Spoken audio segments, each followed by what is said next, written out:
Good morning, ladies and gentlemen. I'm going to take you through some of the tax changes that occurred for private clients and business owners, but also some of the things that haven't changed that might have a dramatic impact on our incomes. It was a really interesting expression that Jeremy Hunt used yesterday, and he stated that no one should be pushed out of work for tax reasons. There was a real focus yesterday on families, on people with children, but also looking to the future in terms of people looking to plan for retirement who have perhaps decided to retire early because of adverse tax positions in terms of their private pensions. So my talk today is going to be around those areas.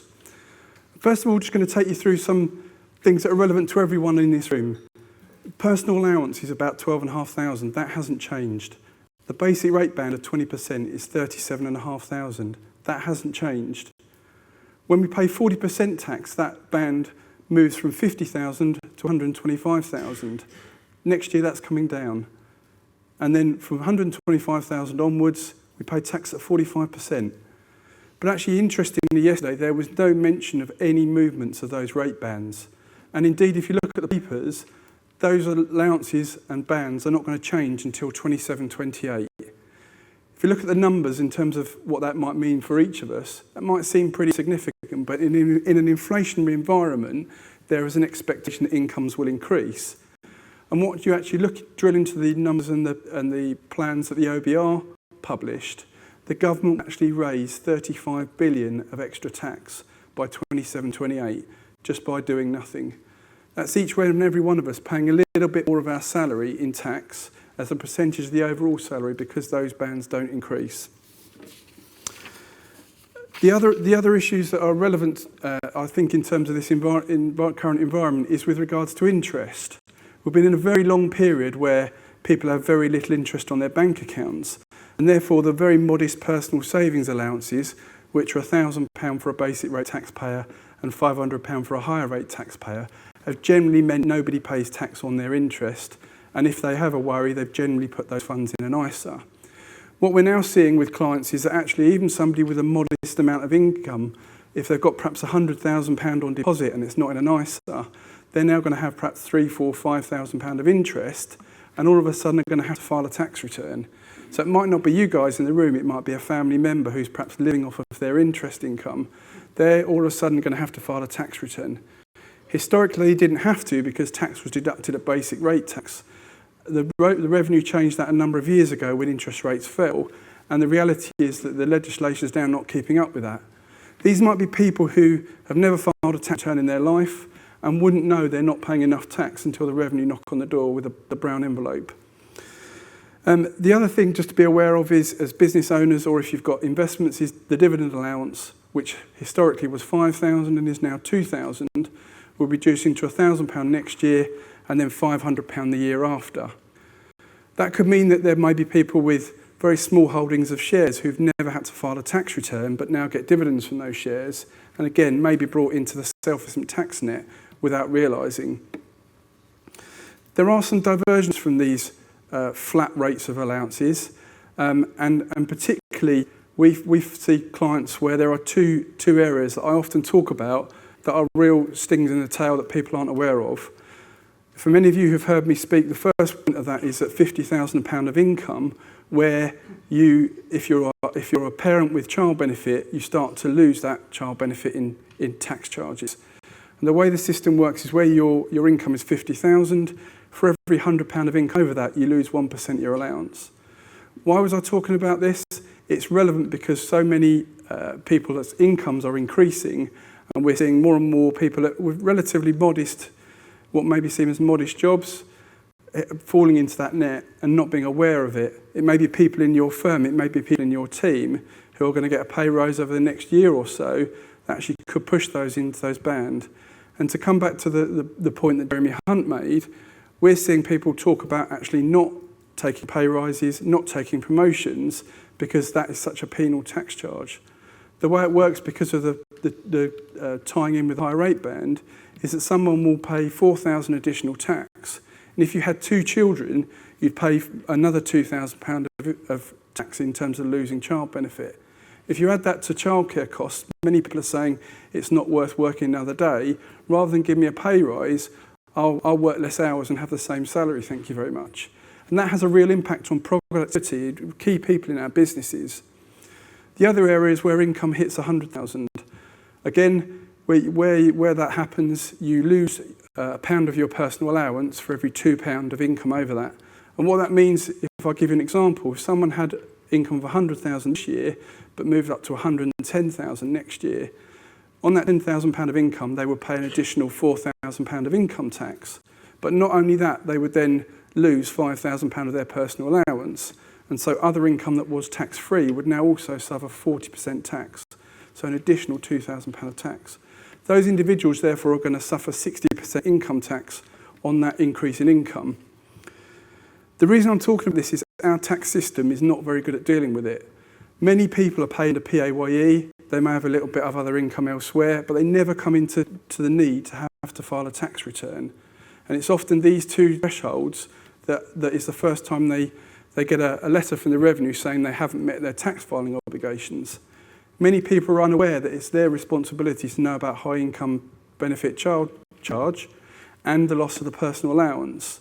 The PAYE system doesn't deal with this in any way. It's down to the individual to notify the revenue that they need something to happen.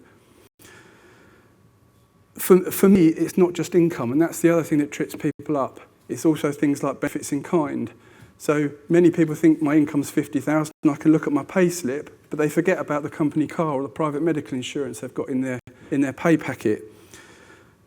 So these are key areas where people can really get tripped up. And it's the fact that none of these allowances were increased or these rates were increased again yesterday that really makes a massive difference. All right. So moving on, these marginal tax rates, they do actually, though, provide an opportunity. They provide an opportunity for us to think about tax planning. If we can afford to do so, putting money in those bands into pensions is the most powerful way to get around those tax risks. By putting money into a pension, what that does, if you put a gross contribution to your pension, extends each of those bands by that amount. So if I put £10,000 into my pension, my higher rate threshold would kick in at 60,000 instead of 50, and the point at which I might lose my child benefit would also kick in at 60,000 instead of 50. Likewise with the 100,000 threshold. And that therefore means we can get very generous tax benefits through making personal pension contributions. Equally, that might be talking to your employer and actually changing your salary so that part of your money goes straight into a pension. For employers, that can be also beneficial because they may be able to have a saving of employers' national insurance contributions. In some cases, that is shared with the employee, so the employee gets a bit more in their pension and the employer saves some money. There's also the ability to make charitable donations. Anybody who knows me, so I'm incredibly passionate about this, and actually it's a tool that we often use when clients talk to us after the end of the tax year and we realise they've actually tripped over one of these allowances. It's one of the few things that we can carry back in tax.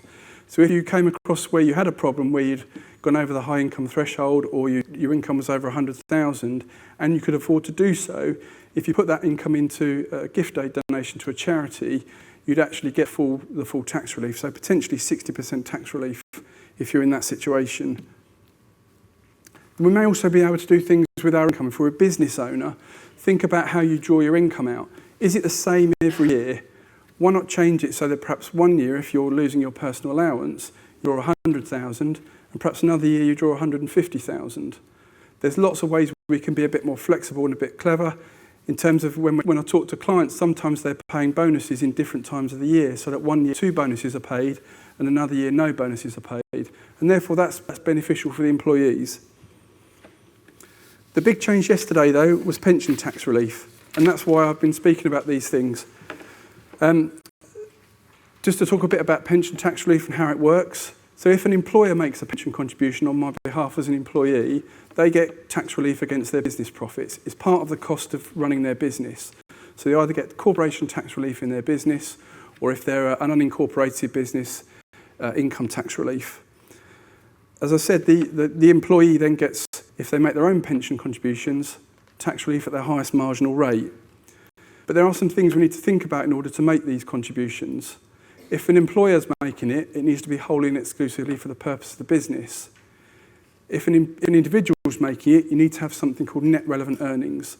So most people may well have that if they're either employed or they have business profits.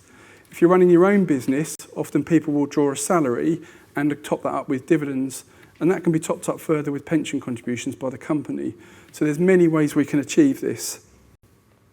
The big incentive now is that the annual allowance, that's the maximum amount you can pay in each year into your pension, will increase from 40,000 to 60,000 next year. That's assuming your income is at a level where that allowance isn't reduced. So there's something called an adjusted income threshold, which is currently 240,000. So if your total income and employer pension contributions are at or below that level, you have the full annual allowance available. Once it drops over that level, your annual allowance starts to get taken away. So for many people, we look at maximising incomes around those thresholds. The big surprise yesterday was actually the change to lifetime allowance. And this is perhaps going to open up an opportunity for people to plan between now and the 5th of April that perhaps they didn't think they had before.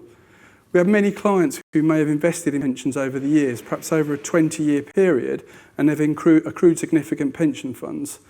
And they were well aware that there would be a lifetime allowance tax charge in the past where their total pension funds hit just over £1 million. That might be as a result of not only contributions they've made, but pension growth. So the actual pension pots may be significantly less than that value. What they said in the budget yesterday was actually that lifetime allowance is going to be completely done away with.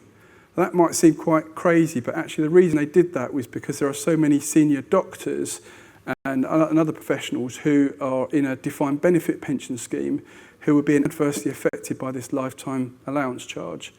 So by removing that, that removes that penal position that a lot of those individuals were having, which was effectively forcing them to retire. But what that also means for us as individuals is that we also have an unlimited lifetime allowance. Now, there are many people who, as I said, who thought they had that problem in the past and so they've stopped contributing. So there's now a window between now and the 5th of April to use this year's annual allowance in the knowledge that we aren't going to have a lifetime allowance problem.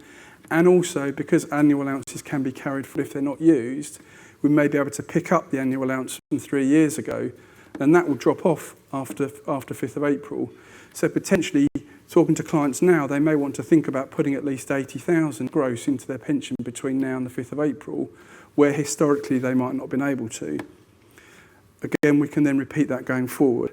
If you've got more income, you could put up to 160,000 into your pension in the 1 year, but we would need to think about what marginal tax relief there is. So in summary, the current rates of income tax are going to be here till 5th of April 28. Many people are going to be moving from one tax band to another without realising it. Many people are paid under PAYE. When I talk to people, I say, how much do you earn? A lot of people don't know what their total package is. They see the net salary on their payslip, but don't actually realise they're high rate taxpayers. And I think pensions, if you're not making use of those reliefs from allowances, are the most powerful piece of tax planning you can use. Many people will have heard of people being burnt by pensions in the past. That's no longer the case. They are now the most flexible tool that you can use in terms of tax planning. If I said to you there is an investment structure that you could use that would give you income tax relief, tax-free capital growth, and could pass on to your children free of inheritance tax, you'd want to know what that magic thing is. Well, actually, that's pensions. They are an incredibly powerful tool, and I would recommend that everybody look at them if you're not already doing so. So I'd now like to pass you on to Sam Stent, who's going to talk you through some of the capital tax changes.